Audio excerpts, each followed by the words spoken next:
The minute-by-minute drama playing out on the frozen high seas. A rescue mission to free a ship trapped by thick ice in Antarctica is running into major trouble this morning. Conditions just too rough to reach the stranded ship, but wait till you see how the stranded scientists on board are making the best of it. ABC's Gio Benitez has been following the story from the beginning. Hey, Gio. Hey, Bianna, good morning to you. Right now, rescuers are trying to figure out how to get to that stranded ship. One of those rescue crews got stuck too, and another is right at the edge of the ice, but can't get through.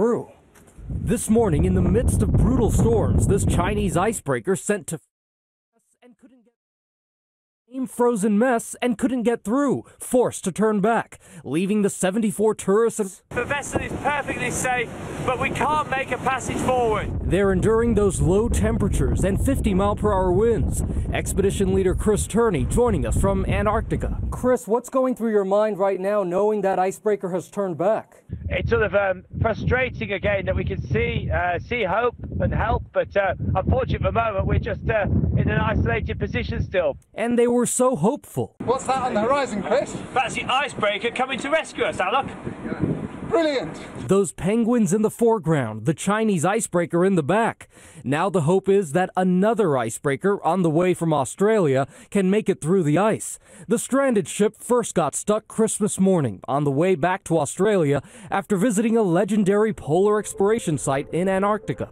We're in the ice, but all are well. When the ice first formed around the ship, open water was just 2 miles away. Now that ice field has grown dramatically. The ocean is now 13 miles away. Icebreakers need to be strong enough to push through all of that ice. Is there any part of you that is just really concerned about what's happening right now? Some of the Australians are complaining about the amount of beer we've got left, but overall I think morale's pretty good and just looking forward to getting home. Trapped in unbelievably harsh conditions, instead of panicking, these explorers are, what else? Doing more research. We're keeping busy. An amazing spirit there, and you can see right there the bad weather still in the area during our interview. The Australian icebreaker could take days to reach the stranded ship, but there's a bit of good news. They have 7 weeks worth of food just in case this goes on and on, Dan and Bianna. And do we know, Gio, do they have beer on the Australian icebreaker? Out of beer. They're out of beer. Ouch. Wow. Okay. Well, I see an airlift in their future. Gio, thank you.